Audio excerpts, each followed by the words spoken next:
Hey guys, আসসালামু আলাইকুম। কেমন আছো তোমরা সবাই? আশা করছি অনেক ভালো আছো। তো ওয়েলকাম তোমাদেরকে আমার রান্নাঘরে।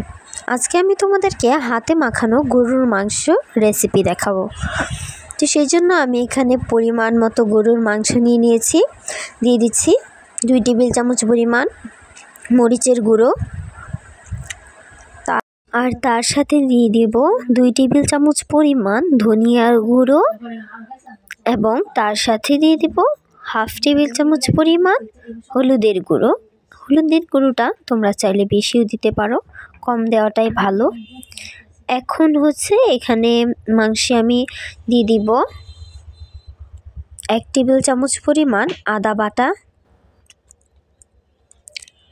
আর তার সাথে দিয়ে দিব 1 টেবিল চামচ পরিমাণ ভরে একদম দিয়ে দিব এখানে তোমার রসুন বাটা। তারপর এখানে আমি দিয়ে দিব 2 টেবিল চামচ পরিমাণ জিরা বাটা, আর তার সাথে দিয়ে দিব হাফ কাপ মতন পেঁয়াজ বাটা।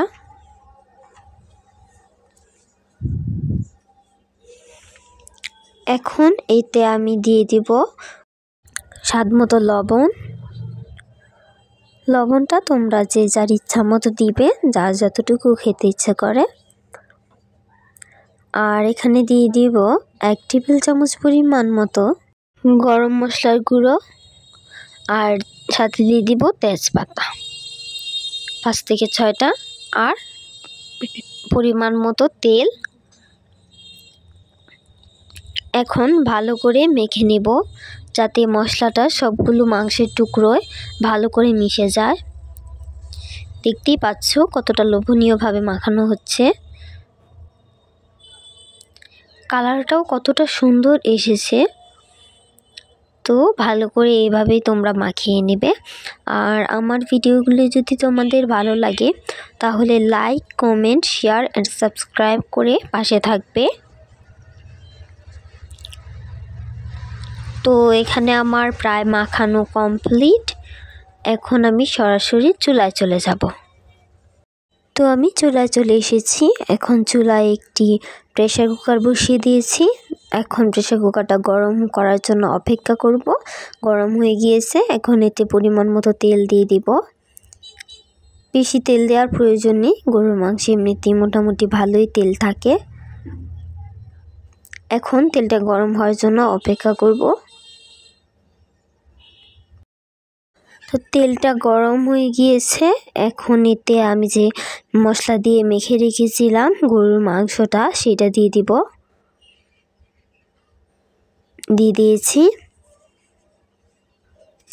এখন এটাকে একটু নেড়ে চেড়ে উলট পালট করে নিব।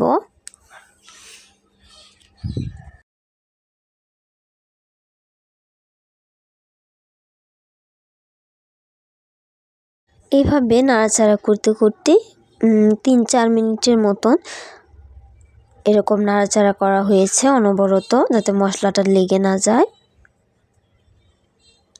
তো এখন এটা একটু কালারটা একটু ভিন্ন হয়ে গিয়েছে। এখন এখানে আমি নিয়ে নিয়েছি আলু, এগুলোকে খোসা ছাড়িয়ে কেটে নিয়েছি। আলুতে দিয়ে দিয়েছি হাফ টেবিল চামচ পরিমাণ মতো হলুদটা দেওয়াতে কালার আসে সুন্দর। তো এখন এই আলুগুলোকে একটু ওলট পালট করে এই যে ভালো করে মেখে নিয়েছি, যাতে সবগুলোতে সমানভাবে হলুদটা লাগে। আর এই পাশে বললাম 4-5 মিনিটের মতন এটা হয়েছে কিছুটা। তো এখন এতে সুন্দর করে আমি সবগুলো আলু ঢেলে দিব, যেগুলো হলুদ দিয়ে খোসা ছাড়িয়ে কেটে রেখেছিলাম। এখন আলুগুলো মাংস আর মশলার সাথে কিছুটা মিশিয়ে নিব। তোমরা চাইলে আলু ভেজেও দিতে পারো, আমি ভেজে দিইনি। এখন আরও 3 মিনিট মতন এরকম করে রেখে দিব। এই তো 3 মিনিট পর এতে আমি পানি দিয়ে দিয়েছি পরিমাণ মতো, যাতে আলুটা আর মাংসটা ভালো করে সিদ্ধ হয়। এই তো দিয়ে দেওয়া হয়ে গিয়েছে। এখন হচ্ছে আমি এটাকে ঢেকে দিব। প্রেসার কুকারের ঢাকনাটা বন্ধ করে দিব। প্রেসার কুকারের ঢাকনাটা বন্ধ করে দিয়েছি। এখন এটাকে আমি 5টা সিটি বাজিয়ে নিয়েছি। 5বার সিটি বাজানোর পর 15 মিনিট প্রেসার কুকারে রেখে দিয়েছিলাম।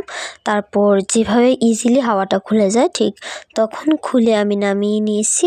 তো দেখতেই পাচ্ছ আমার মজাদার প্রেসার কুকারে সহজ পদ্ধতিতে গরুর মাংস রান্না করা কমপ্লিট। কেমন লাগলো তোমাদের ভিডিওটা? ভালো লাগলে like, comment, share and subscribe করে পাশে থাকবে। খোদা হাফেজ।